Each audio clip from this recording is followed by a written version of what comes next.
Bonjour, on se retrouve aujourd'hui pour le tirage des énergies de cette journée du mardi 5 juillet. Alors, nous avons les mêmes cartes qu'hier et nous allons commencer par la légèreté. C'est une journée qui est beaucoup plus simple et légère qu'hier. Je pense que justement le fait d'avoir tranché hier, vous vous rappelez, le fait d'avoir... qu'on est avec le Normand, la Tour et la Faux, c'est-à-dire qu'on a pris conscience, on a structuré, on a ancré des choses, et du coup ça nous a permis de trancher avec l'énergie d'hier et de passer un petit peu à autre chose. J'ai l'impression qu'on se dit, bah voilà, ce qui est fait, les dés sont jetés, ou la conversation a eu lieu, ou de toute façon j'ai pris cette décision-là, et en fait ça y est, on s'allège parce que bah, finalement c'est voilà, c'est acté, il y a des choses qui sont qu'on a acceptées finalement, hein, qu'on a acceptées.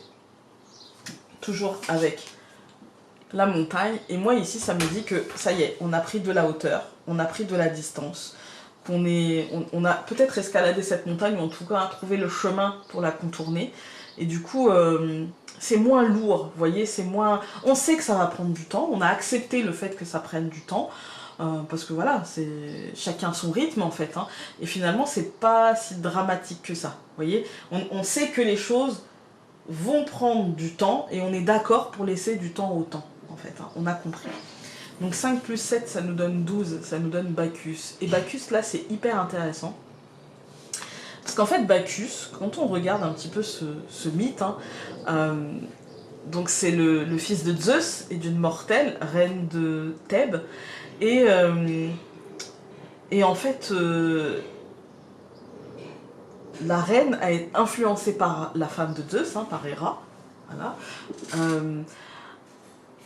Demande à Zeus de lui montrer en fait sa véritable forme divine, sauf que les mortels qui voient la forme divine d'un dieu, bah, dans la mythologie grecque, elles flambent complètement en fait, elles se consument, voilà, elles ne sont pas adaptées pour voir, voilà, et comme elle lui avait fait promettre d'accéder à sa demande sans qu'il lui demande avant, non je ne peux pas te dire oui avant, voilà.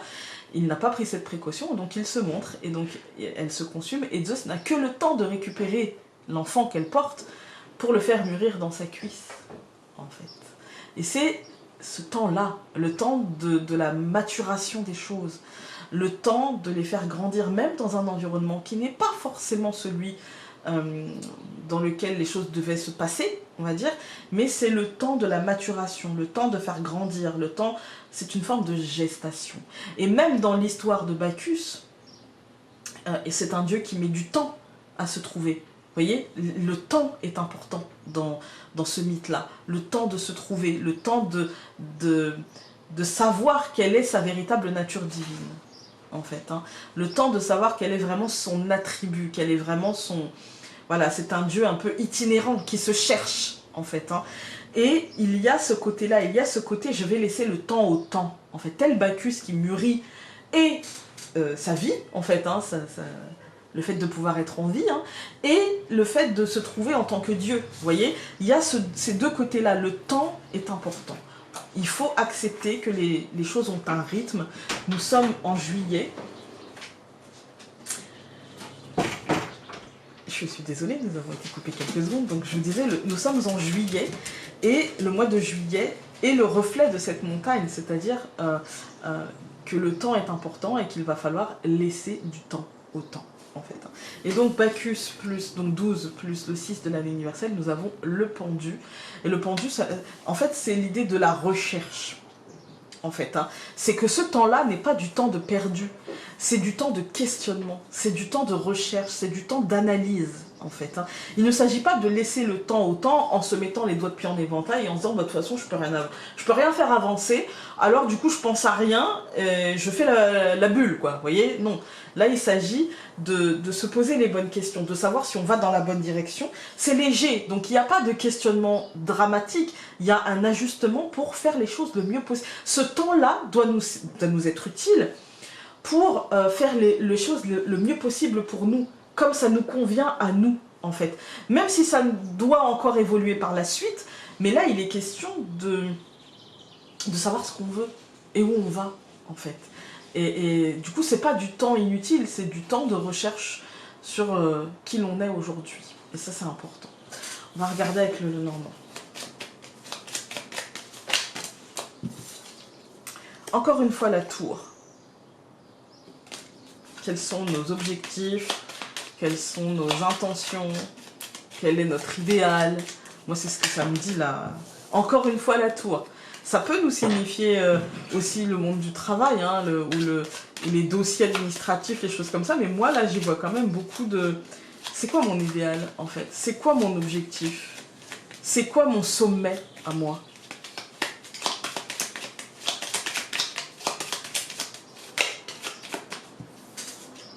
Le serpent. Alors, le serpent, il y a deux trucs. Il peut nous signifier un peu comme hier... la difficulté, vous voyez, la peur de l'échec, etc. Mais il peut nous signifier aussi une forme de transition, une forme de mutation, une forme de, vous voyez, comme si ce temps de pause finalement me fait transformer les choses. Pas forcément en profondeur, hein, parce que finalement le serpent ne perd que sa peau pour être plus à l'aise, ça peut être juste un ajustement, mais un ajustement nécessaire. Nous avons l'homme et le bateau. Concrètement, les choses bougent. Alors concrètement, ça peut être encore l'idée du voyage, hein, comme hier dans la coupe d'ailleurs. Mais ça peut être aussi des choses qui bougent, des choses qui évoluent en fait avec le bateau. On ne sait pas si le bateau arrive, si le bateau part. Alors est-ce qu'on a des choses qui nous viennent? Est-ce qu'on abandonne certaines choses? Mais concrètement, il y a du mouvement en fait. Alors, nous avons... le serpent, encore une fois. Il y en a deux. Bah, on va faire comme ça. Hein. La lettre et la maison. Du coup, je vais en prendre 6. Hein, parce que ces deux-là, je vais les lire ensemble, en fait. Hein. Le chemin, donc, du coup, au centre, finalement. Hein. Le cercueil et l'enfant. Ouais, on a l'idée de... Alors, le serpent, encore une fois, ça peut être la peur, le stress, l'angoisse, la peur de l'échec, le sentiment d'avoir été trahi, mais encore une fois, ce n'est qu'un sentiment, d'accord? Et puis, avec la lettre et la maison, pour moi, on va officialiser des choses. Soit il y a des courriers officiels, il y a des annonces officielles, il y a des choses officielles qui arrivent à la maison, des lettres, des choses comme ça, et qui seront source de stress et ouais, un petit peu, peut-être pas forcément décevantes, hein, bien au contraire, hein, mais qui nous obligeront à peut-être modifier ou peut-être à comprendre un petit peu pourquoi on a stressé autant. Vous voyez, il y a cette idée-là, et puis avec le chemin au centre, c'est ce que je vous dis, ça nous oblige à prendre conscience, à nous positionner par rapport à ça, en fait, hein, par rapport à... En fait, pour certains, je ressens que ça va être un courrier qui transforme les choses, et on va avoir du mal à le sentir positif. On va avoir du mal à se dire « Ah mais là, oui effectivement, c'est un bien ». Peut-être que ça va se positionner en mal, mais pour un bien, parce que pour un changement qui est un renouveau en fait, hein, qui est quelque chose finalement qui nous pousse à aller de l'avant en fait. Hein. Et pour d'autres, ça va simplement être du stress par rapport peut-être à un examen, on va être dans la période des résultats, donc ça peut être du stress par rapport à un examen, à un truc officiel qui arrive à la maison, à un résultat de concours, à une orientation qui va être acceptée ou non. Vous voyez, voilà, ça peut être du stress par rapport à ça, à de la paperasse, à des papiers, à des choses officielles qui arriveraient à la maison ou pour vous-même, et du coup ça vous oblige à finalement à vous positionner, ça vous oblige à faire des choix, ça vous oblige, voilà, mais c'est quand même pour un renouveau qui est très positif, hein, pour une renaissance. Donc le serpent, je le recouvre par la montagne, le cœur recouvre la lettre et la maison, du coup. Le chemin est recouvert par la cigogne, le cercueil est recouvert par la faux, et l'enfant est recouvert par le nuage. On est dans une période un petit peu... mais c'est normal, en fait. Hein, on est dans une période un petit peu floue, en fait. Hein. Alors pourquoi c'est normal? Parce qu'en fait, comme je vous ai dit la semaine dernière, on est arrivé à un moment charnière. En fait, il y avait le début d'année et on bascule vers la fin d'année.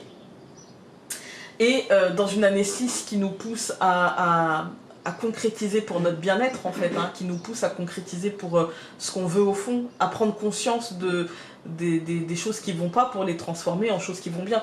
Quand je suis en consultation et que la personne est en année 6, c'est vraiment l'idée de la recherche du bien-être en fait, hein. C'est ce qui guide en fait le truc, la recherche de l'équilibre et du bien-être en fait, hein. Le cocooning, le fait de se sentir bien dans sa vie, bien dans ses pompes, bien chez soi, etc. Bien dans l'environnement où l'on vit. Et du coup, ça va être le questionnement toute l'année. Et sauf que là, on est dans un moment de pause, puisque c'est un moment charnière, le mois de juillet.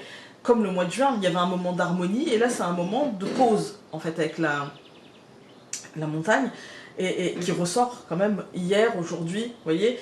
On vous invite franchement à cette pause, très honnêtement à cette pause. Et quand je dis très honnêtement, c'est on vous invite pas à subir la pause, mais à utiliser la pause pour savoir où on en est. Qu'est-ce qu'on veut faire? Comment on veut le faire? Ce projet que l'on a en tête depuis des jours, des semaines, des mois, des années, pourquoi ça avance bizarrement? Pourquoi là ça bloque? Pourquoi ceci? Pourquoi cela? Et à se poser la question, comment je peux encore le transformer? Comment je peux le rationaliser? Et à faire évoluer les choses, en fait, hein. On vous demande de couper avec vos incertitudes, avec vos questionnements, et à aller vers ce qui compte vraiment pour vous, aller à l'essentiel. En fait, hein.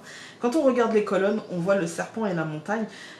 C'est pas aujourd'hui que ça va se décanter, d'accord? Par contre, aujourd'hui, on prend conscience de peut-être nos peurs, de peut-être et du coup, on s'allège de ça. Parce que prendre conscience, ça veut dire aussi poser des mots. Vous voyez? Ça veut dire aussi poser des mots, ça veut dire ramener à une sorte de rationalité les soucis, les problèmes et nos peurs. Parce que là, pour moi, c'est de la peur.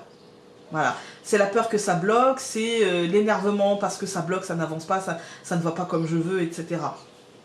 Et pour autant, moi j'ai peut-être qu'aujourd'hui le temps sera long aussi. Vous voyez, on peut sentir que le temps est long parce qu'on stresse et parce qu'il y a quelque chose qui se passe et qui nous impacte l'état émotionnel. Encore une fois, pour certains, ça va être l'attente des résultats des examens, ça va être des choses comme ça. Cette date fatidique se rapproche pour certains, et donc ça va, voilà, il y a une forme de nuage ambiant où on stresse par rapport à ça, où voilà, ça va être impactant pour le cœur parce que ça va induire la suite en fait, ça va induire les changements. Et on nous demande de nous positionner sans peut-être encore avoir des résultats concrets. On nous demande de faire des visites, de nous inscrire, de faire des papiers, etc. sans avoir les résultats concrets peut-être pour certains. Et du coup, il y a une forme de est-ce que ça va le faire, est-ce que ça va pas le faire, est-ce que, voilà. Et je vais pas vous mentir, c'est pas aujourd'hui que les choses vont se régler, se trancher, etc. Mais les choses vont avancer. Pour moi, il y a peut-être un moment décisif qui nous permettra, laisser le temps au temps. En fait, hein. Encore une fois, laisser le temps au temps, et pour autant les choses aujourd'hui vont sûrement être tranchées vers un renouveau, mais qui n'est pas encore là. On va regarder avec l'oracle de l'amour, je crois que c'est, les anges de l'amour, mais moi quand j'ai vu, ne serait-ce que le tirage là, et quand je vois ça, je me dis vraiment que l'idée du jour, ça va être de prendre de la hauteur et de, encore une fois, laisser du temps au temps, en fait, hein. C'est pour une nouvelle voie. C'est pour un nouveau chemin. Il y a un truc qui s'ouvre, c'est un nouveau chemin, d'accord? Le changement, le chemin, il y a comme une nouvelle voie qui s'ouvre. Et quand une nouvelle voie s'ouvre, il faut accepter de quitter l'ancienne. Il faut accepter de laisser des choses derrière soi. Mort et renaissance, c'est la faux. Il faut accepter de se départir de certaines choses et d'ajuster au mieux le projet qu'on a pour que ce renouveau se fasse, en fait, hein. Voilà. Et ça ne sert à rien de projeter un renouveau, un projet, etc. en ne tenant pas compte de la réalité, puisque du coup, ça fait qu'il ne se réalisera pas, en fait, hein. J'ai beaucoup ça aussi en consultation. Dans le relationnel, par exemple, ça va vous parler. Dans le relationnel, j'ai souvent des gens en fin de consultation qui me disent « Founé, j'aimerais tellement rencontrer quelqu'un. Et est-ce que tu le vois dans ton tirage ?» Et souvent, je leur dis « Mais je ne peux pas le voir. » Bah pourquoi, Founé? Mais parce que tu ne sors pas. Ça n'existe pas dans la réalité. Et si ça existait, imaginez 2 secondes. Vous êtes célibataire, vous avez envie de rencontrer quelqu'un, mais vous ne sortez pas. Mais vous avez quand même envie d'avoir quelqu'un dans votre vie, en fait, hein. Et il ne va pas toquer à votre porte. Et s'il toque à votre porte, toc, toc, toc, oui, bonjour. Bonjour, c'est moi, je suis l'homme de ta vie ou la femme de ta vie. Mais je pense que vous rigoleriez tellement fort et vous claqueriez la porte en vous disant, mais il est cinglé celui-là ou celle-là, vous voyez. c'est ça le problème. C'est que, oui, mais Founé, est-ce que l'univers va m'envoyer? Mais l'univers va mettre sur votre chemin à condition que vous sortiez de chez vous. À condition que vous fassiez une partie du chemin aussi, en fait. C'est l'univers comment dire, va vous mettre sur le chemin, mais il faut avancer un petit peu. Vous voyez, il faut... Voilà, il peut pas... Enfin, moi, je me suis imaginé, si j'étais célibataire, un homme qui vient frapper à ma porte, bonjour Founé, je suis l'homme de ta vie, mais je pense que j'éclate de rire et je ferme la porte et voilà. Non mais vraiment, par contre je la ferme à double tour, hein, parce qu'on sait jamais.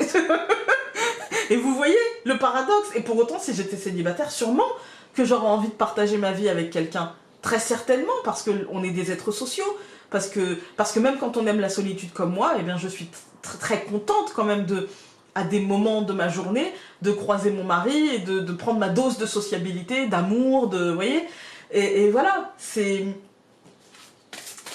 En ce moment, c'est peut-être aussi pour ça hein, que j'ai décidé de prendre, on en a eu deux, de prendre cet oracle, parce que je me suis dit, dans un moment très compliqué, ça fait 2 ans que c'est compliqué, mais là, enfin c'est compliqué, et puis du coup c'est très compliqué, vous voyez. Eh bien on a tous besoin je pense, de se recentrer sur l'essentiel, et je pense que le relationnel fait partie de l'essentiel. Alors nous avons chimie. D'ailleurs quand je dis relationnel, c'est pas forcément amoureux. On a tous besoin de se recentrer sur la famille, on a tous besoin de se recentrer avec nos amis, avec ceux qu'on a choisis en fait. Donc chimie. Vous ressentez une forte attraction magnétique. Et donc l'autre, tromperie, ça colle avec le serpent. Quelqu'un porte le masque de la tromperie dans cette relation, quelle que soit cette relation. Et la chimie, ça peut dire aussi que vous ressentez justement les choses, et c'est peut-être ça en fait, du coup vous bloquez parce que vous ressentez quelque chose qui n'est pas juste, mais pour ça il faut choisir de vous en départir et d'aller de l'avant en fait. Voilà, écoutez, j'espère que ce tirage aura pu vous être utile et nous on se retrouve demain. Salut!